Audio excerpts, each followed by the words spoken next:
Hello and welcome to Censored but Not Silenced with Rebecca Koffler. Today, I have a special intelligence deep dive for you on the Russia-Ukraine war and Putin's doctrine. A guest host will moderate this episode.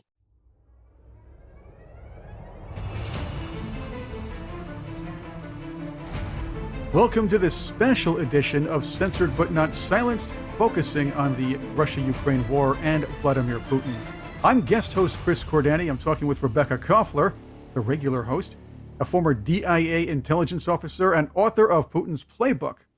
Rebecca will do an intelligence deep dive on Russia, Putin, and the implications of the Russia-Ukraine war on the United States and the rest of the world. Rebecca, let's start with the first question. Where is the conflict between Russia and Ukraine going? Are there any signs of de-escalation? Well, the Russians are continuing to pummeling Ukraine. Putin has executed Plan B of his war on Ukraine because Plan A didn't quite pan out according to his vision. So, as you know, Putin has failed to topple Kiev and remove Zelensky from power, and therefore he's now concentrating on eastern part of Ukraine, the Donbass area. No, Chris, there's absolutely no sign of de-escalation, and there cannot possibly be any sign at this point because all of the parties to this conflict are incentivized to keep going, to escalate rather than de-escalate. Rebecca, let's talk about the major players involved. There are three major players, Chris: Washington, Moscow, and Kiev. This is not a war between Russia and Ukraine, as much as the mainstream media would want us believe, but this is a proxy war between Vladimir Putin, Russia on one side, and Joe Biden, the United States, and NATO on the other. Russia, for the past 2 decades, have viewed the United States and NATO as its top security threat. And they even codified the United States and NATO as a top threat in their military doctrine. Washington, on the other hand, is viewing Russia and China are what we call, or the Pentagon rather has called, their key strategic competitors and near-peer competitors, meaning that militarily, Russia and China rival the United States. And then obviously Ukraine, Zelensky are the third major party, and each has the incentive to keep going. You know, Putin wants to degrade Ukraine's military capability and, most importantly, prevent Ukraine from becoming part of NATO.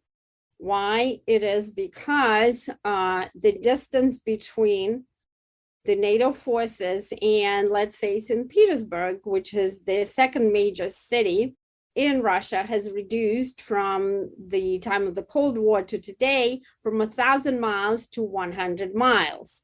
So NATO being a military alliance and the Russians being a long-term planner, they do the intelligence forecast 50 years out. So they don't believe every time we tell them, oh, NATO has no plans to invade Russia or to present any kind of threat to Russia. They don't believe it. They think maybe today it's not a threat, 10 years it will be, especially when China is also having some designs, very clear designs, actually. By 2049, China wants to be a dominant player in the world, displacing the United States. So anyways, but also what the Russians are hearing, all the rhetoric from Washington, that this man can no longer remain in power. This is what Joe Biden said.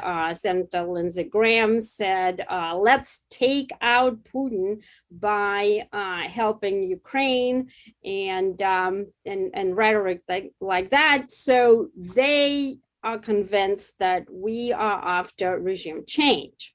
So Washington has all the incentives to keep going as well, because the Pentagon has an exquisite opportunity, a very rare one, to test US weaponry against the Russian weaponry. Okay, this is a big deal. Doesn't matter that in the process, thousands of Ukrainians are being killed by the Russian forces, millions are being displaced.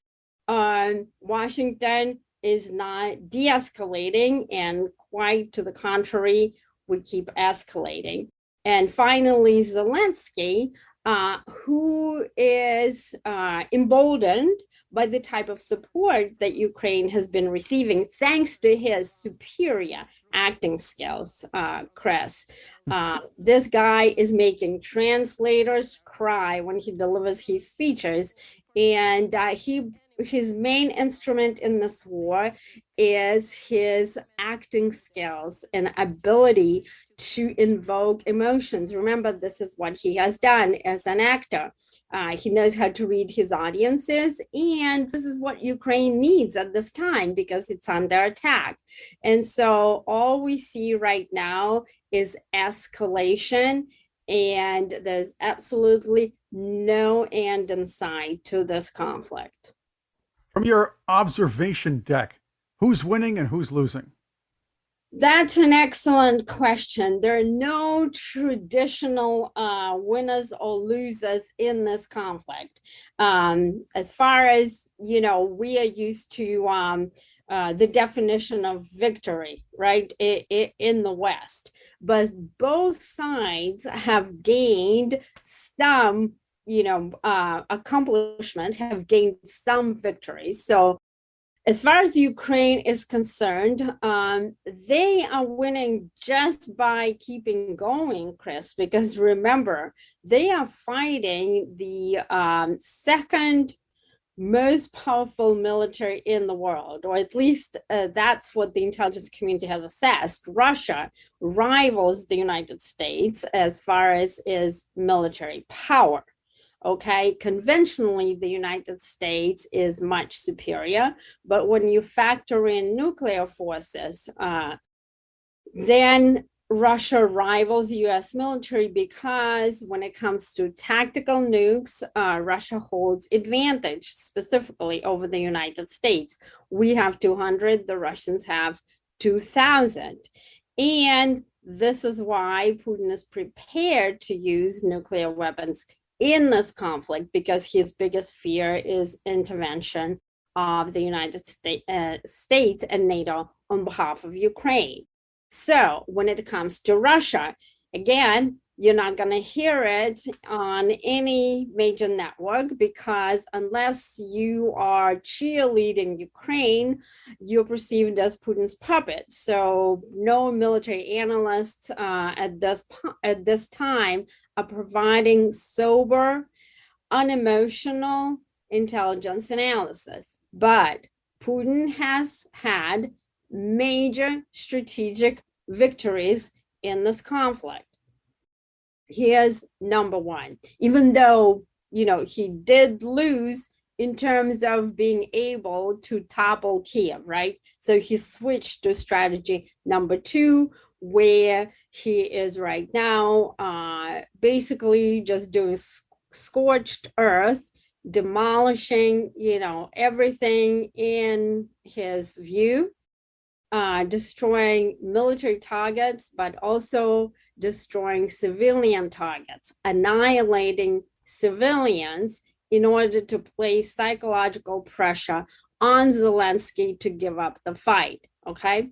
But his major strategic victory is securing control of Mariupol.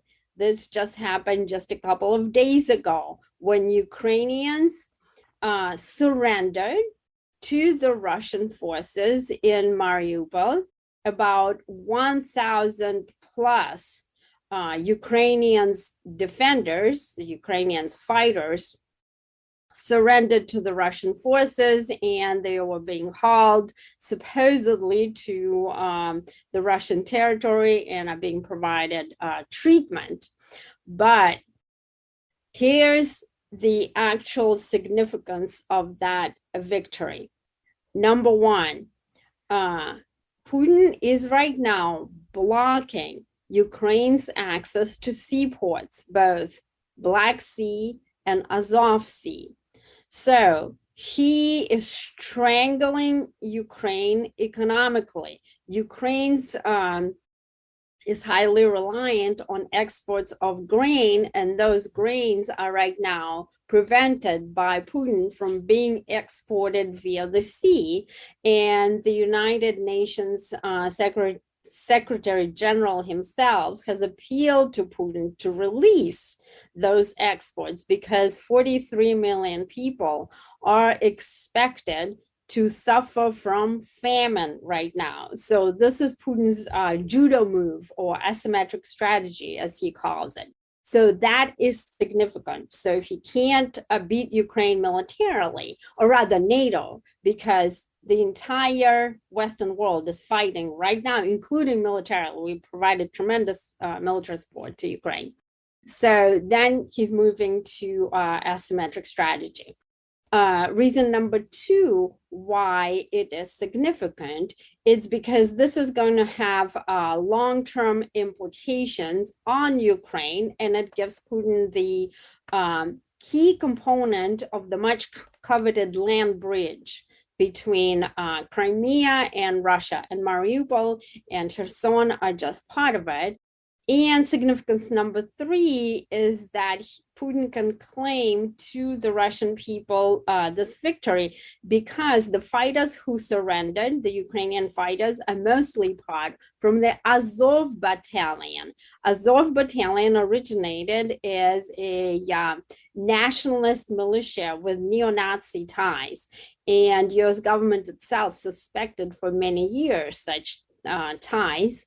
And President Zelensky himself admitted to Brett Baer, the anchor at Fox News, that the Azov battalion has been incorporated in regular Ukrainian forces. And so remember what Putin's original mission told to the Russian people for his invasion on Ukraine was, is to denazify and to demilitarize Ukraine.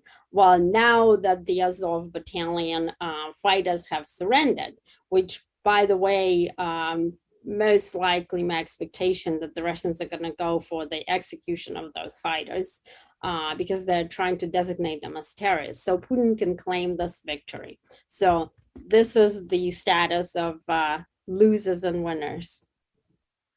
Why? Now, a lot of people think they know the answer to this question, but why did Vladimir Putin invade Ukraine, and what is his ultimate goal? Yes, so the Putin has been talking about Ukraine being the red line for him for many years.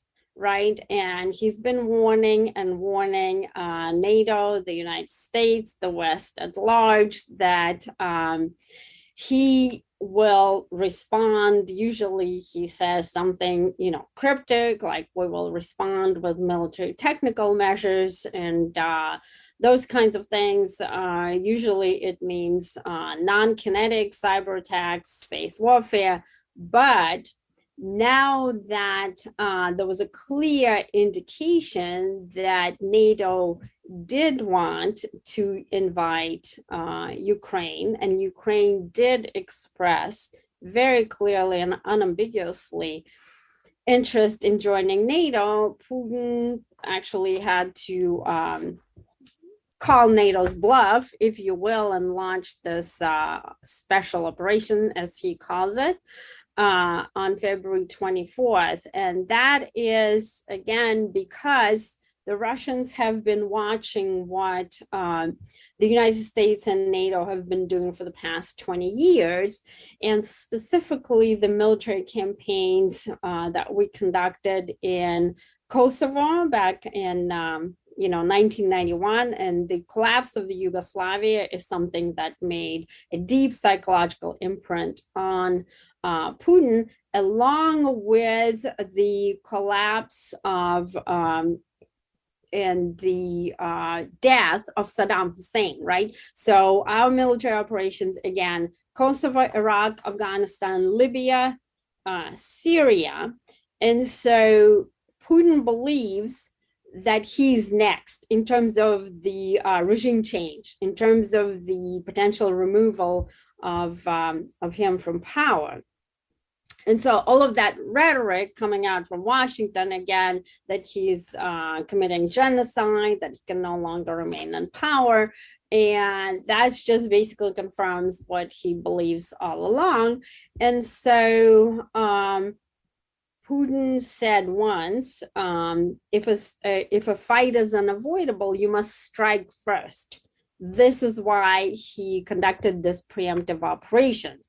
Because, as I said earlier, with the absorption of the Baltics, Latvia, Estonia, and Lithuania, into the NATO, the distance has reduced now. And so the flight time of, nuclear ICBMs, right, including nuclear capable missiles, conventional and nuclear, has reduced. And so Putin just cannot afford that type of risk, or any military commander wouldn't.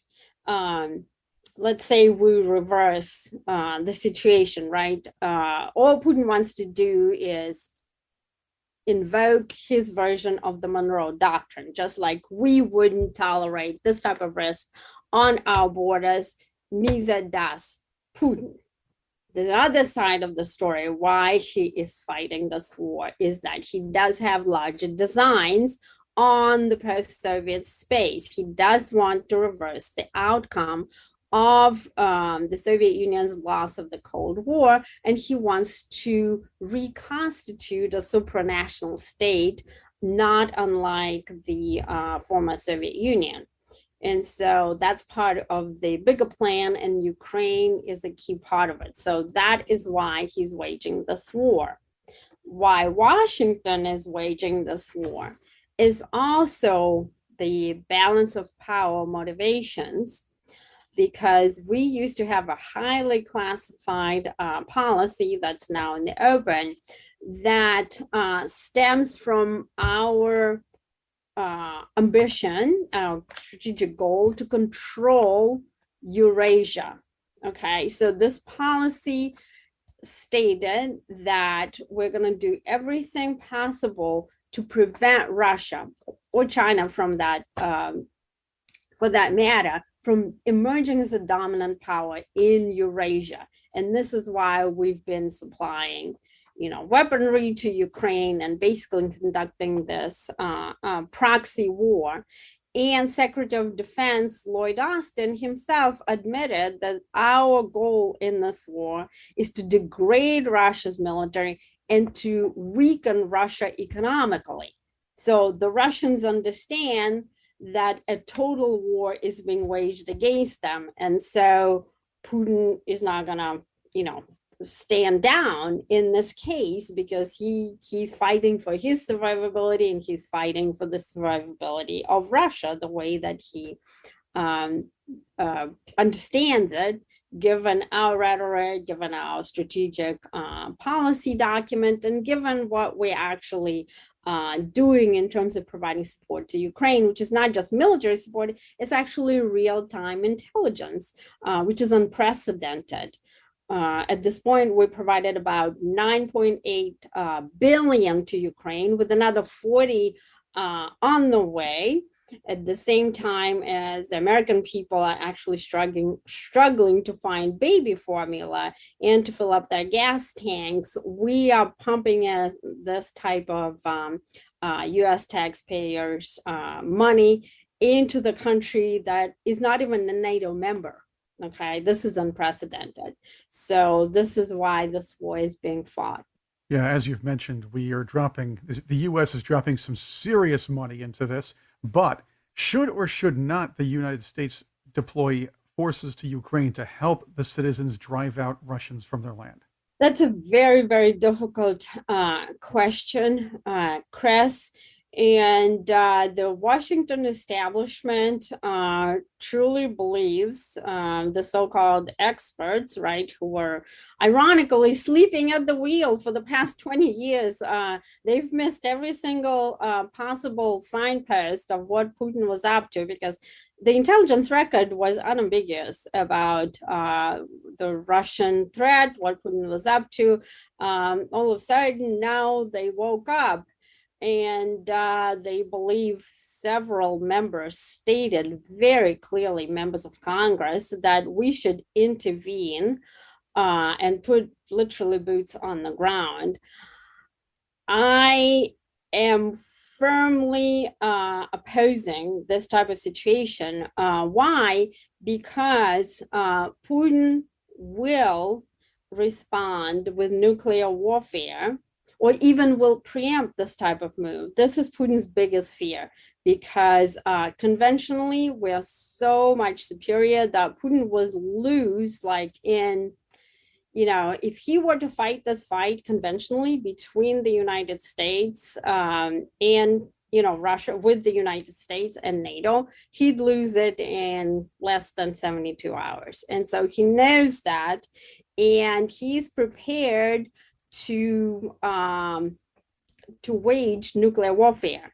That's why he ordered his general staff to develop, and they did, what's called the escalate to de-escalate strategy, whereby he's prepared to detonate a tactical nuclear warhead on the territory of Ukraine in order to make this conflict, or rather to signal to Washington to stand down, okay? Because they believe that we have low threshold of tolerance for nuclear warfare, and that the American people would not support Washington and our president if President Biden were to declare the deployment of US forces. And truly, if you look at what happened with Afghanistan, right, we just recently withdrew after 20 years and spending 2.2 trillion of US taxpayers' earnings. In that war, 6,000 of American lives alone, right, not even counting the allied NATO members or even civilians, aid workers, we withdrew in a very pitiful manner, because for the life of us, even though we have superior weaponry, we have the best warfighting force in military history, American men and women in uniform, they know how to fight, but they're mismanaged, and we are no good at strategy, actually.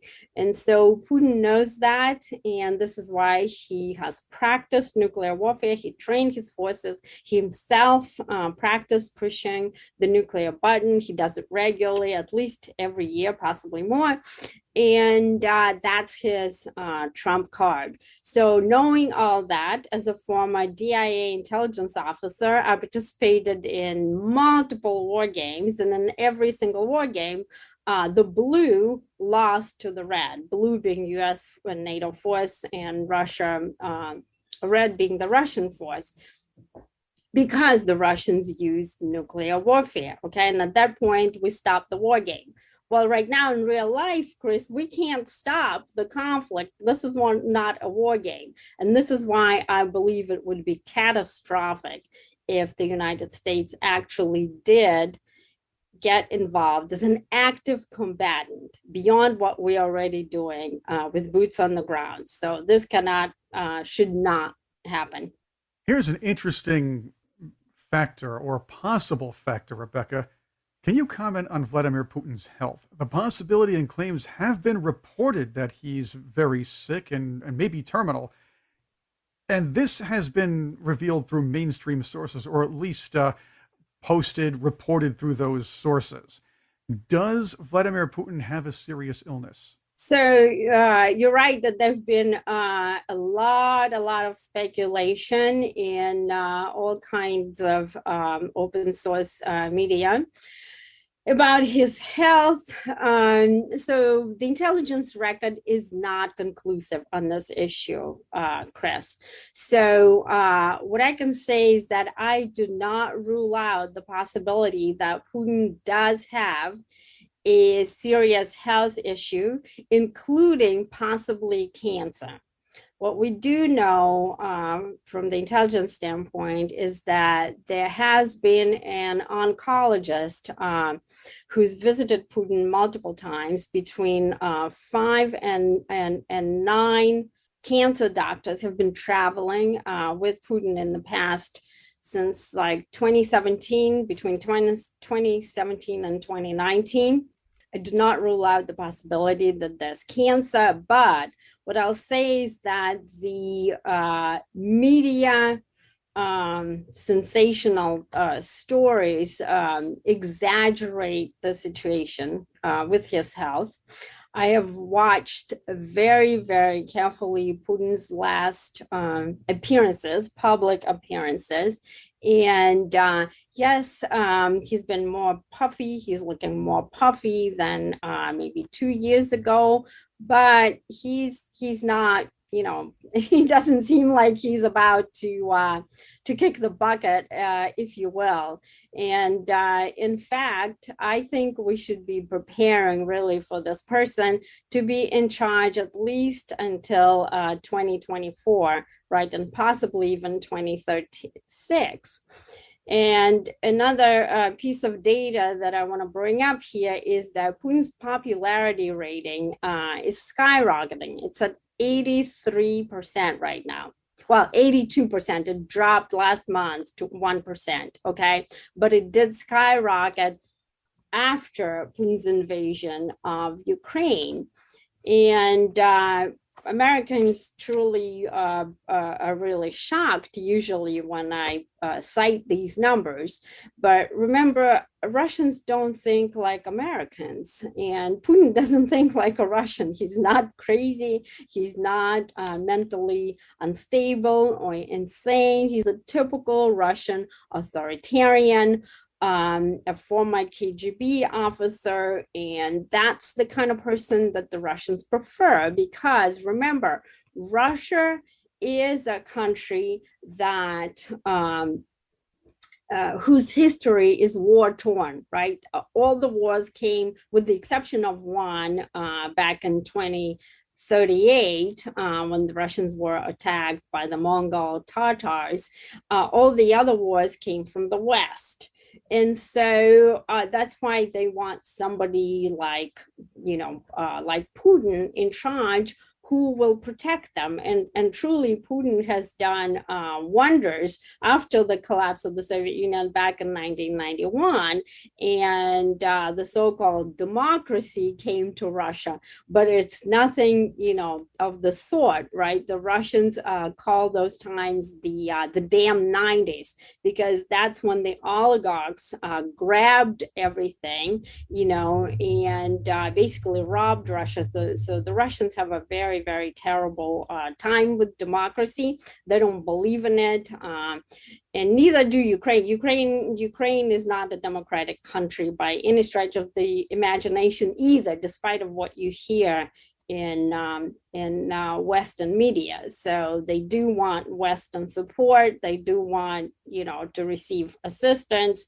But it's not true that it's a democratic country. In fact, Zelensky's presidential campaign was bankrolled by one of the worst oligarchs in history, Igor Kolomoisky, who is banned from entry to the United States. Our own government banned him and his whole family. So there's a lot of disinformation in our information space about this. But even if Putin, let's say, slips on a cabbage peel, right, tomorrow, guess who's going to come to power? It's possibly Oh my gosh, I'm slipping. Patrushev, Nikolai Patrushev, his buddy. This is his buddy from the KGB. They both served together, and they are two evil twins. I wrote an op-ed about them in the New York Post a couple of weeks ago. So this is another, person, ruthless, typical, KGB.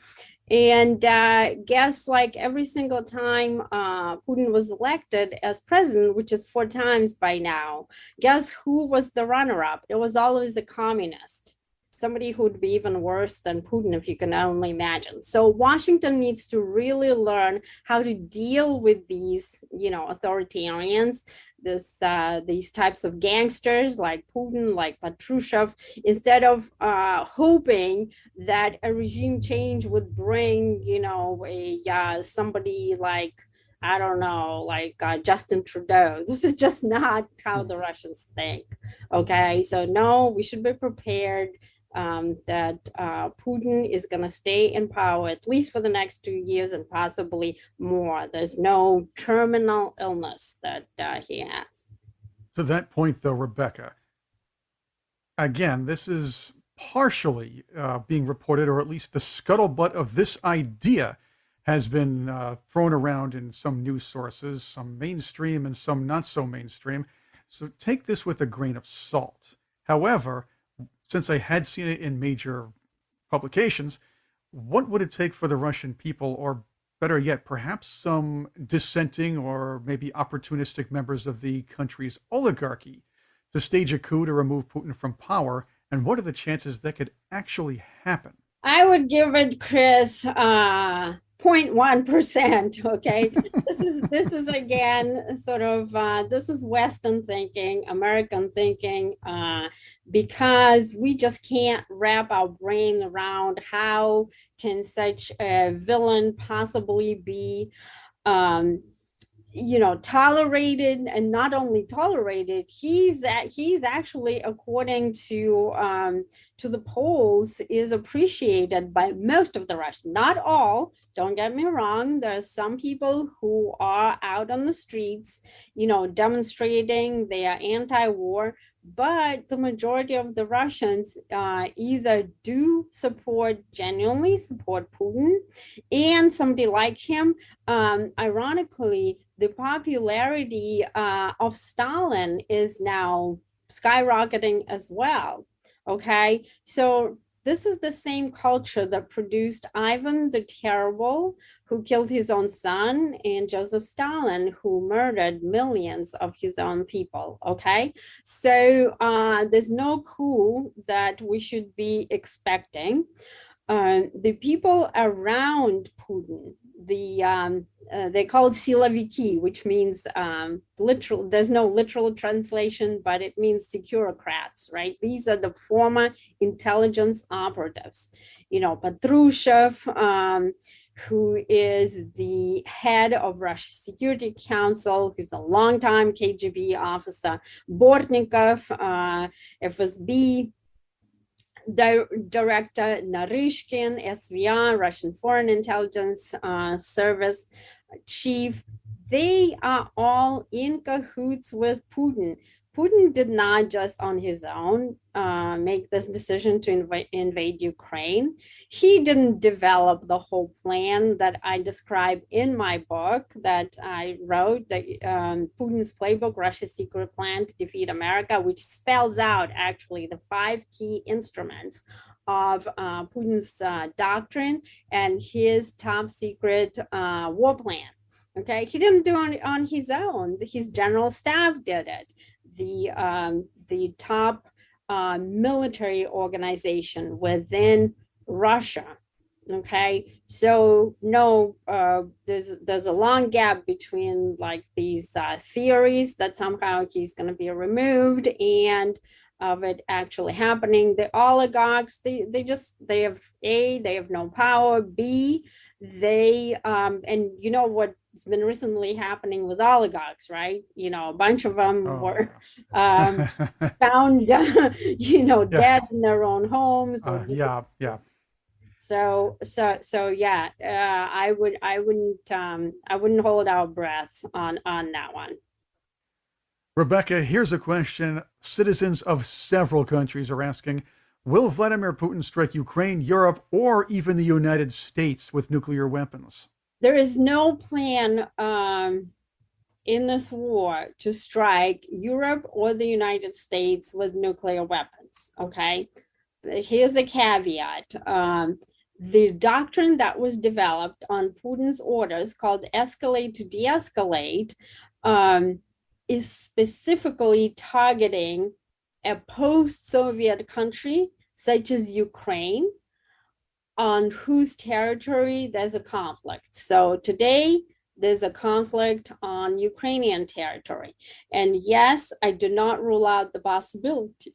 In fact, there's a high risk that that could happen on Ukraine, striking Ukraine, such as Kiev or any other area, or even, some unpopulated area on land or at sea, okay, in order to de-escalate conflict, especially if the Russian intelligence determines accurately, or if it makes a mistake, that US and NATO are about to intervene as active combatants, put boots on the ground and things like that, okay?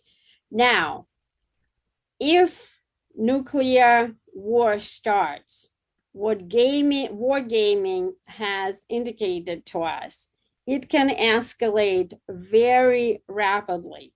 And at that point, if the United States and NATO actually do become active combatant, then the Cold War doctrine would take over, at which point large-scale nuclear war is on the table. But if that doesn't happen, Putin is prepared to wage what he calls limited nuclear war, where a low-yield tactical nuclear weapon can be detonated. That would normally be a sub-kiloton, low fallout type of warhead, about 1/3 in power of what the United States dropped on Hiroshima and Nagasaki in Japan. So I want to make sure that American people understand that there's no bolt out of the blue sky nuclear strike that Putin plans on the United States. But to deter our intervention, things like, cyber Armageddon, Star Wars, space warfare, all of those things are in Putin's toolbox, and I describe all of them in my book, Putin's Playbook, Russia's Secret Plan to Defeat America.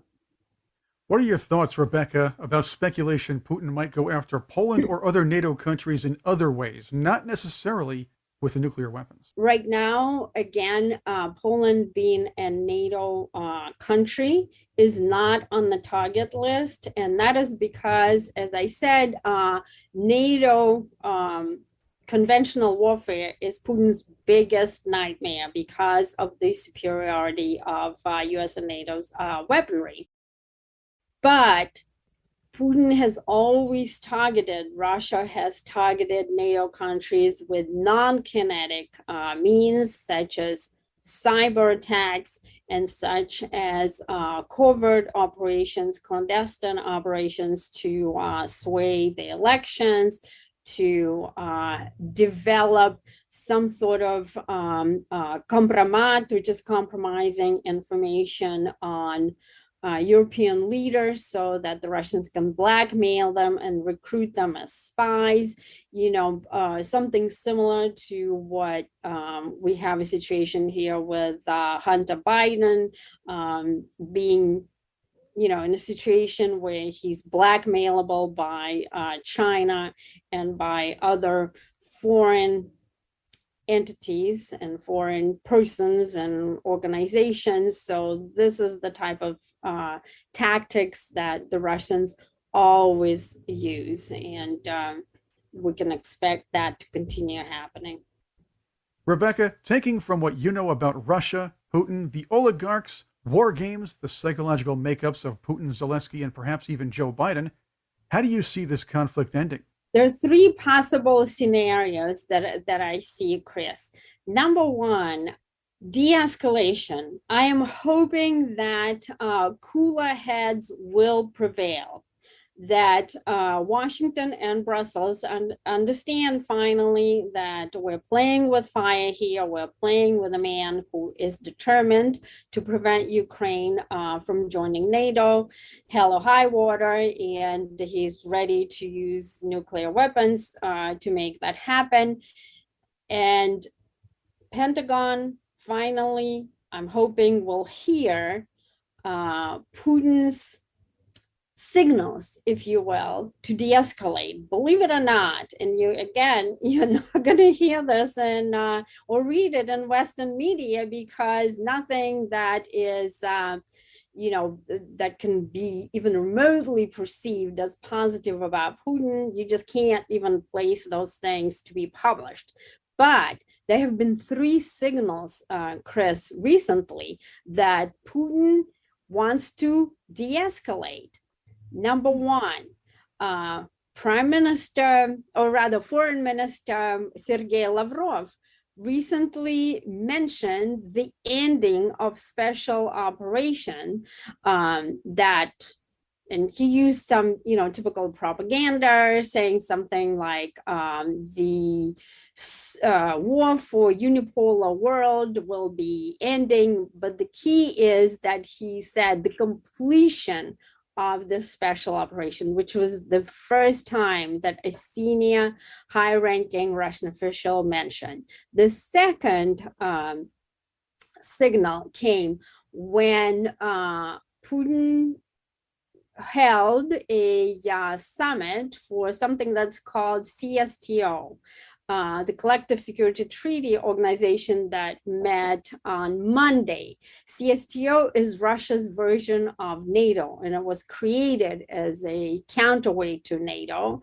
And its members are the 6 members of former Soviet states, countries, Russia, Belarus, Kazakhstan, Armenia, and the other ones are escaping me, but anyone can look it up.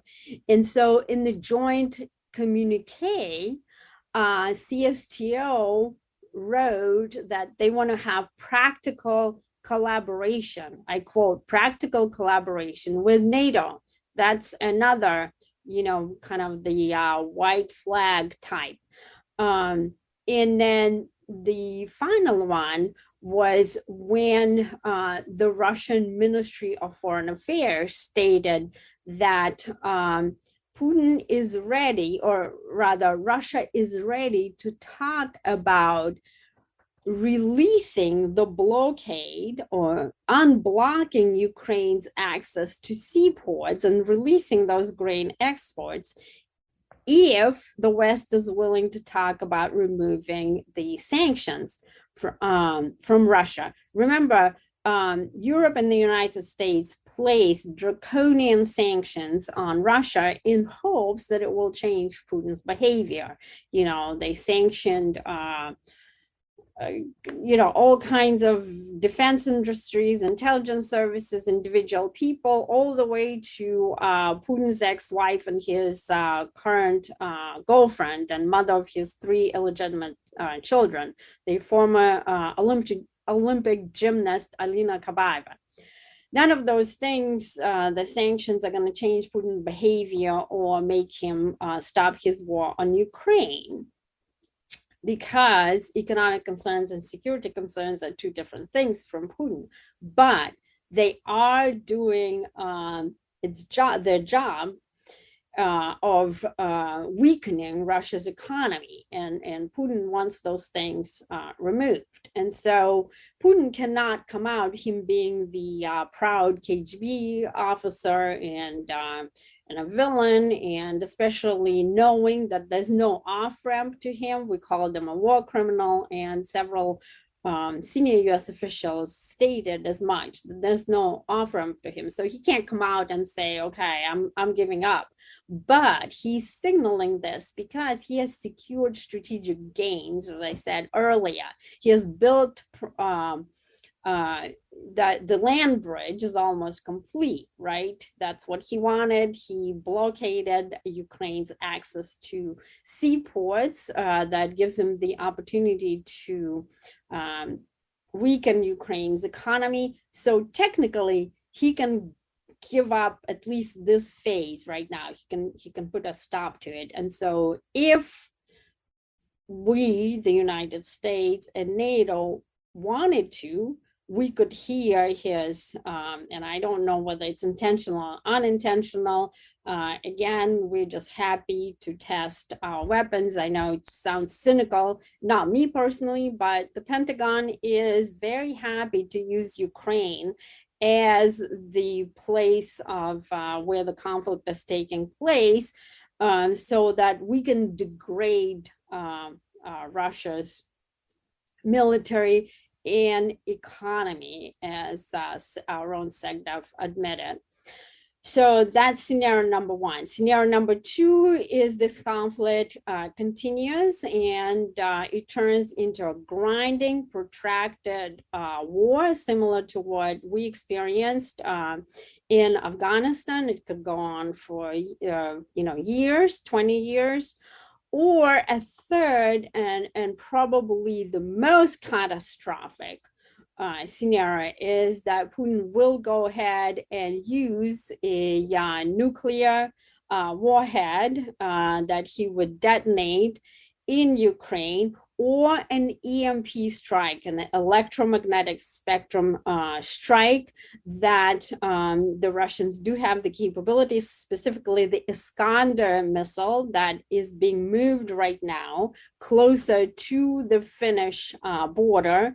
And as we know, Finland and Sweden have applied to NATO membership, and that's a big threat to Russia also, because Sweden, or Finland rather, shares 830 mile border with Russia and fought a bloody war, as a result of which the Finns decided to be a neutral country, not anymore.